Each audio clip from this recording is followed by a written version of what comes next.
segundo a sua riqueza em glória, em Cristo Jesus, cada uma de vossas necessidades. O versículo 20. Ora, o nosso Deus e Pai, seja a glória pelos séculos. Amém. Glória a Deus. O apóstolo Paulo, irmão, só para que você compreenda, quando ele escreve essa carta às igrejas dos Colossenses, dos Colossos, ele se encontrava aprisionado, preso.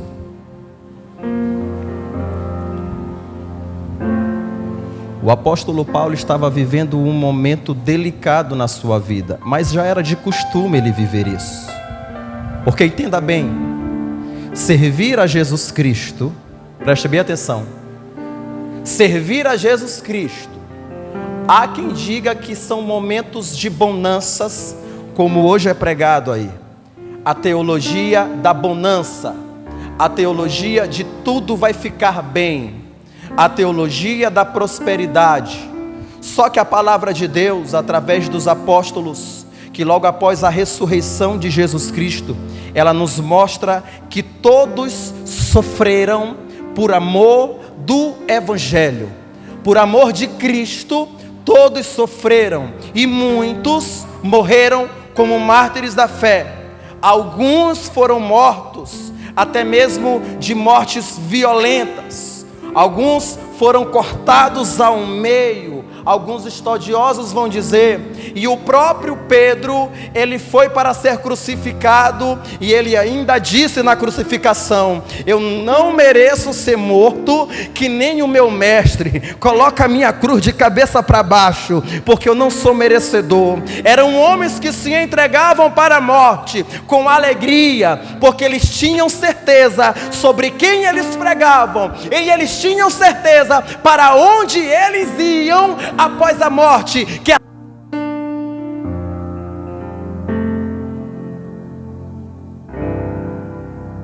são libertos.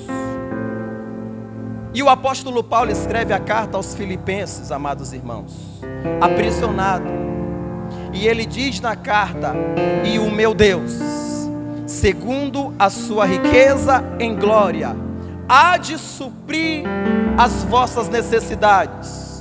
O apóstolo Paulo, ele não fala de algo que ele não conhece, preste bem atenção. O apóstolo Paulo, quando ele fala de Deus, ele não fala de alguém que ele não conhece. O apóstolo Paulo fala de alguém que ele tinha experiência e convivência. Ele fala de alguém que ele tinha intimidade.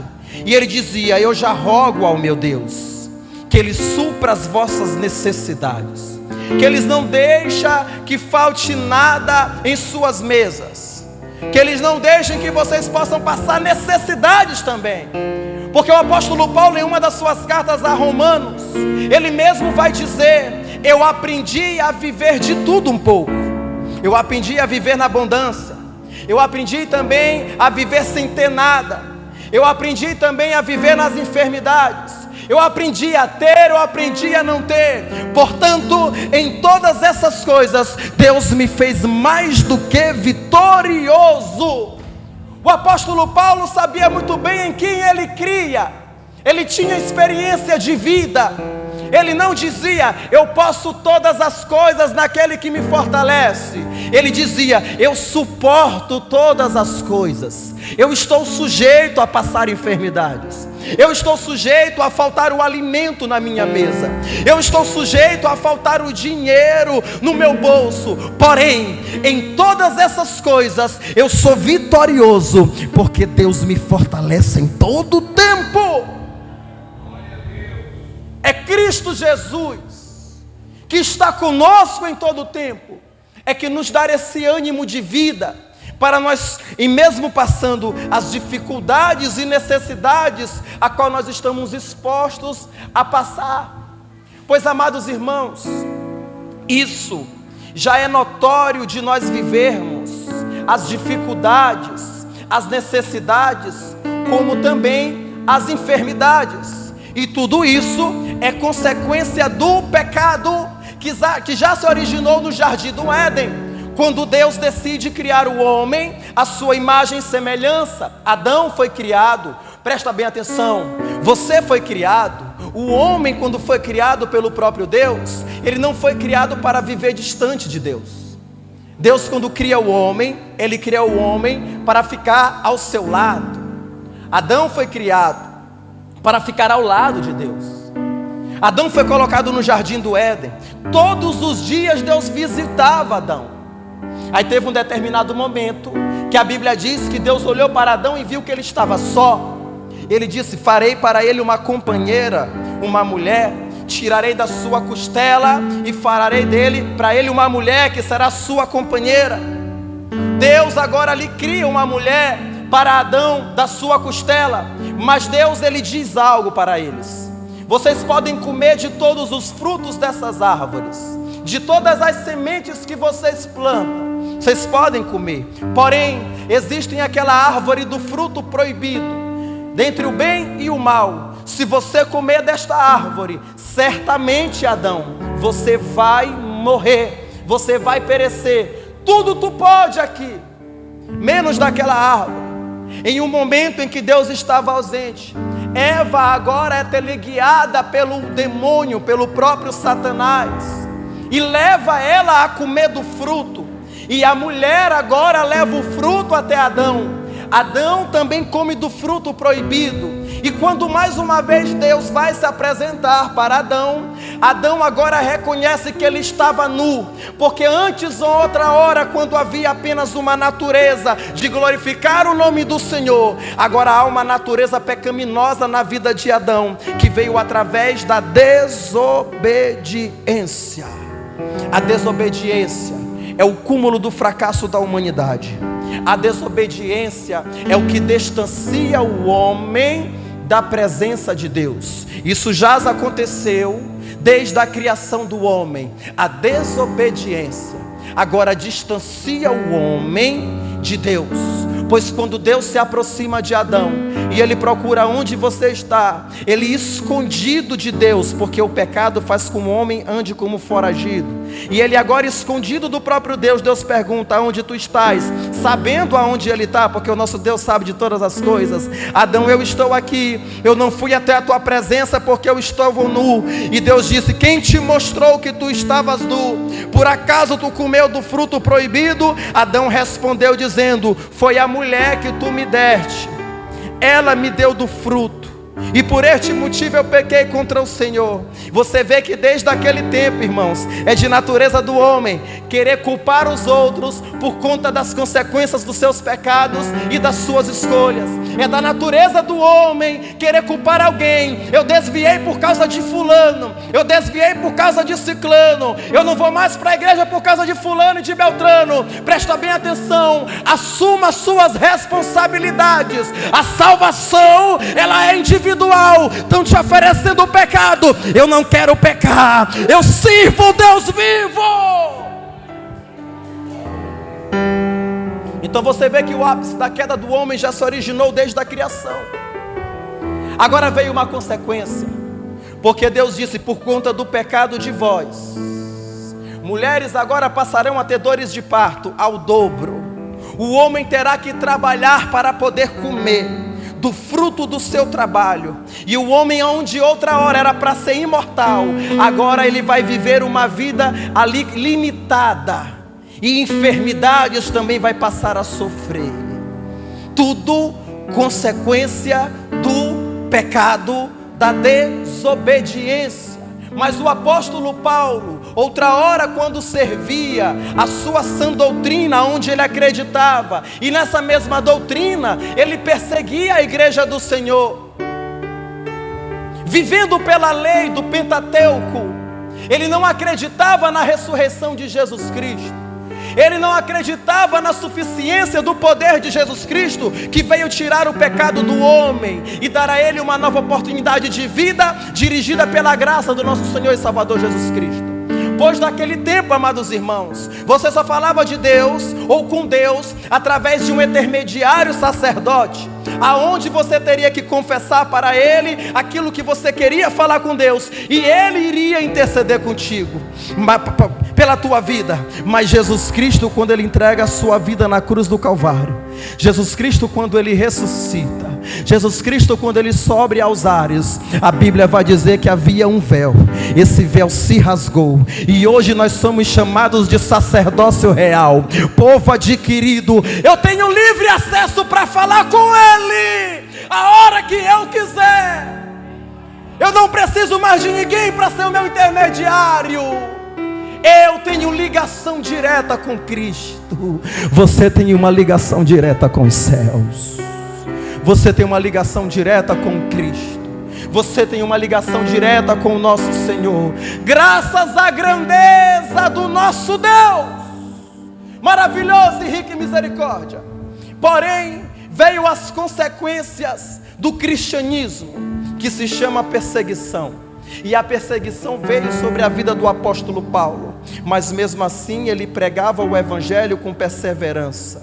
Ele continuava falando do amor de Cristo. Ele dizia: eu estou aprisionado, mas tu não te preocupa, porque aqui dentro dos cárceres os romanos estão aceitando Jesus Cristo, porque aqui dentro dos cárceres carcereiro está se convertendo a Cristo. Eu não deixei de pregar o evangelho.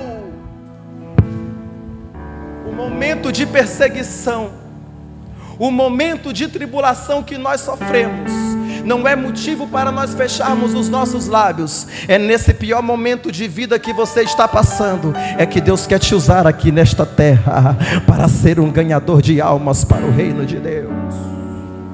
O apóstolo Paulo, eu vinha comentando com o irmão Ian ali no carro, ele estava com Silas aprisionado, porque havia retirado um demônio de adivinhação sobre a vida de uma mulher que dava lucros para os seus senhorios. Ele passava e ela dizia: ali vai um homem de Deus. Ela ganhava dinheiro para os seus senhores adivinhando as coisas da vida dos outros. Sabe esses adivinhadores que andam nas igrejas falando o número de CPF? Não tem fulano de tal que é teu irmão, e o irmão diz: é Deus que está falando. Espírito de adivinhação já existia naquele tempo. O apóstolo Paulo, já cansado, essa mulher todo o tempo caçoando no meu ouvido, eu já sei que se trata de demônio. Ele repreende o demônio sobre a vida dela, o demônio vai embora, o espírito de adivinhação agora se retira. Os senhores daquela mulher ficam chateados, e agora eles tramam a prisão de Paulo e Silas. Paulo e Silas é açoitado, Paulo e Silas sofrem, apanham muito, e agora são lançados na prisão. A Bíblia vai dizer que enquanto eles estavam lá todos sangrando, feridos, eles começam a louvar e engrandecer o nome do Senhor.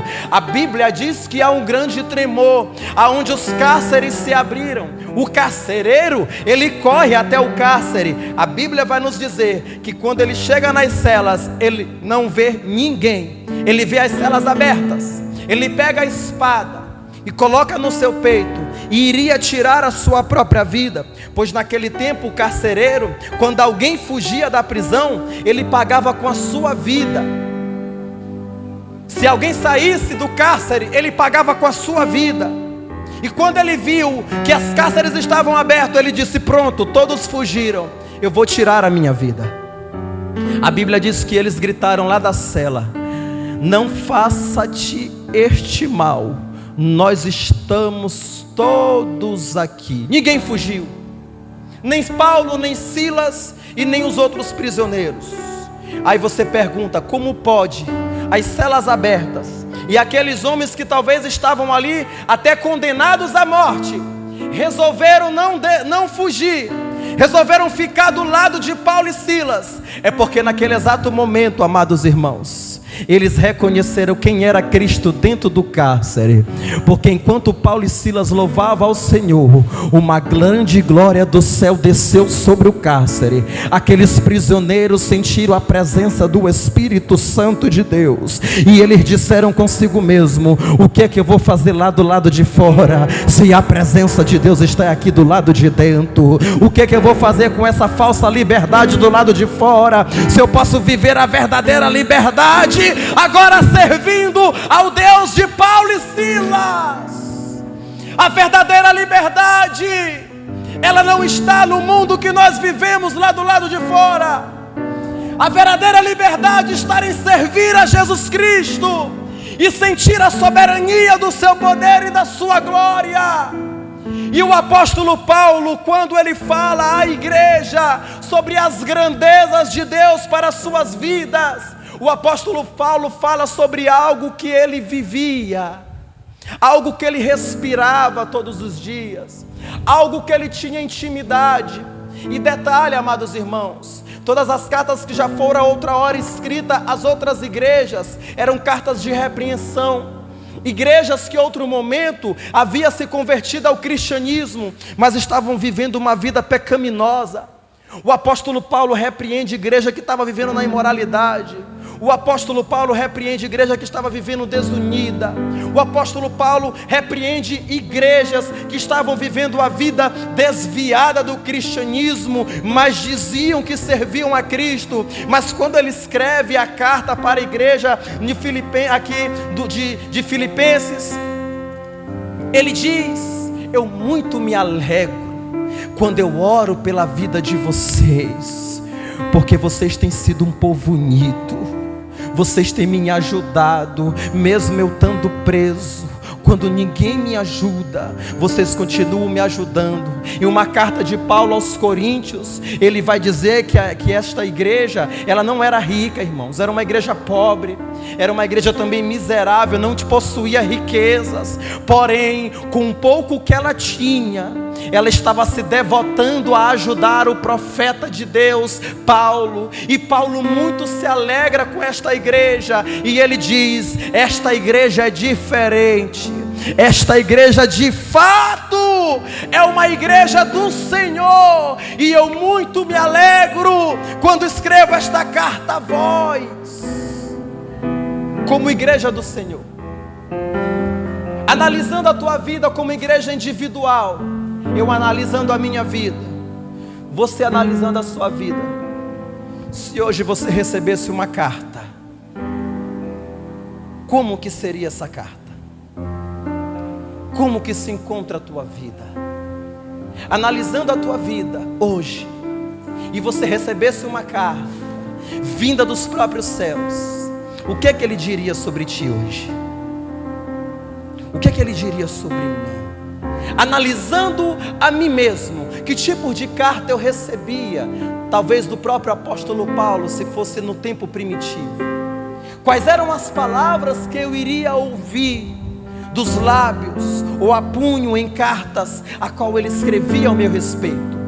De que forma ele iria dizer como eu estou diante de Deus? De que forma que eu estou sendo aceitável diante da presença de Cristo? Porque o apóstolo Paulo faz questão de demonstrar a soberania de Deus e a glória do seu Filho em todo o tempo, a riqueza do Pai, a glória do Filho. Em todo o tempo ele procurava exaltar ambos ali, o Pai e o Filho, mediante os feitos que a igreja do Senhor fazia para com o seu povo. E se hoje eu recebesse esta carta, de que maneira aceitável eu iria ler? E de que forma que eu poderia me constranger? E em que área que eu devo melhorar para o nosso Senhor e Salvador Jesus Cristo? Feche os teus olhos neste momento. Medite comigo agora. Em que área eu devo melhorar? Em que área eu devo melhorar, Espírito Santo de Deus? Aonde eu estou errando? De que é que eu devo me desapegar? O que é que eu tenho que fazer para ser melhor para ti? Como viver diante da tua soberania e da grandeza? Estou sendo aceitável para o teu reino? Estou fazendo de fato o que convém para o crescimento do teu evangelho? Agora, analisando a ti mesmo, se tu está te achando indigno de alguma coisa, diga para ele hoje: Senhor, me ajuda a melhorar hoje. Eu não quero sair daqui da mesma maneira. Eu quero sair daqui impactado e diferenciado para trabalhar para o teu reino. Os motivos das cartas do apóstolo Paulo não era para matar ninguém, irmãos. As palavras do Evangelho de Deus, ela sendo anunciada, é a mesma palavra que de fato no início ela fere, ela machuca muito.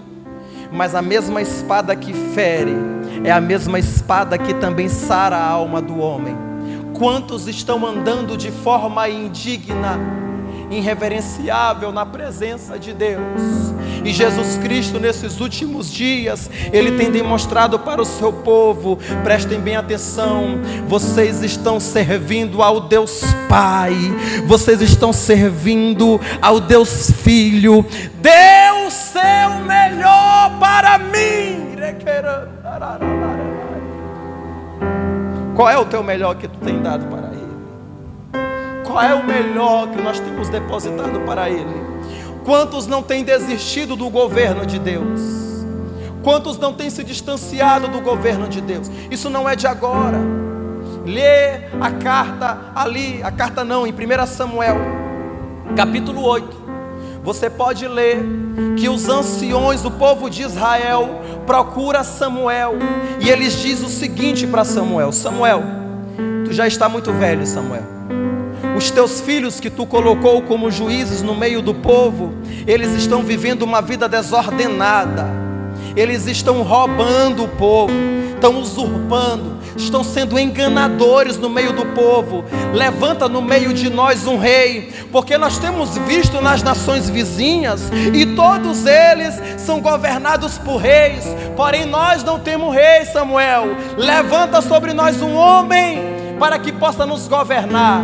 Naquele exato momento a Bíblia vai nos dizer que Samuel se entristece com um pedido, com um desejo daquele povo, pois ele mesmo queria que aquele povo continuasse sendo ali dirigidos pelo próprio Deus, mas eles queriam ali um controle humano, eles queriam um rei, porque o povo de Israel olhou as nações vizinhas, e eles queriam se comparar às nações vizinhas, mas já dizia a palavra de Deus, o próprio apóstolo Paulo disse: portanto, não vos assemelhoeis a este mundo, porém, transformai este mundo com a renovação do vosso entendimento. Israel era uma nação santa, eleita, adquirida pelo próprio Deus, vivia uma vida de escravidão, e o nosso Deus libertou aquele povo, mas chegou um momento que eles disseram: nós não queremos mais ser governados por Deus diretamente,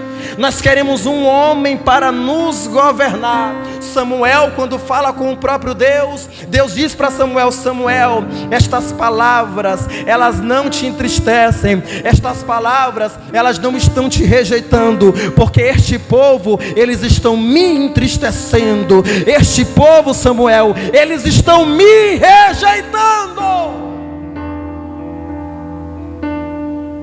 porque querem se assemelhar a outras nações, não sabendo eles que eles são uma nação adquirida, um povo santo, escolhido. Eles são um povo diferenciado. Levanta as tuas mãos nesta noite. Você é a nação santa, você é um povo adquirido, você foi escolhido para viver do lado de Deus. Não vos assemelhoeis com este mundo, não te compare com este mundo. Vós sois nação santa, nação eleita, sacerdócio real, povo adquirido. Você é prioridade de Deus.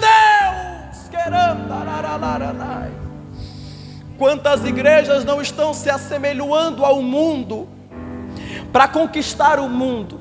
Porque a igreja vizinha ou outro vizinho pintou a parede de preta, colocou umas luzes, agora os cultos são nas escuras. Eu não preciso me assemelhar ao mundo, eu sou um povo adquirido, eu sou geração santa, eu sou o sal da terra. Josué, ele sabendo que alguns da igreja, do povo, queria se desviar da presença de Deus e voltar a servir os deuses dos seus pais, Ele chama eles para uma reunião. Vem cá, se aproxima de mim vocês. Samuel não, irmão, Josué. Josué começa a conversar com eles. Eu estou sabendo aí, eu estou ouvindo uma história, que vocês estão querendo voltar a servir os deuses dos vossos pais. Eu estou sabendo que vocês estão querendo andar para trás e voltar lá para o mundo. Eu estou parafraseando para você compreender melhor essa metáfora, esta palavra. Eu estou sabendo que vocês estão desejosos de fazer o que o mundo faz. Estão querendo voltar às práticas que outra hora os vossos pais viviam. Tendo em vista que os vossos pais foram escravizados pelo mundo. Tendo em vista que Deus libertou os vossos pais. Vocês querem voltar para essa escravidão mais uma vez? Portanto, se vocês quiserem, vocês podem ir.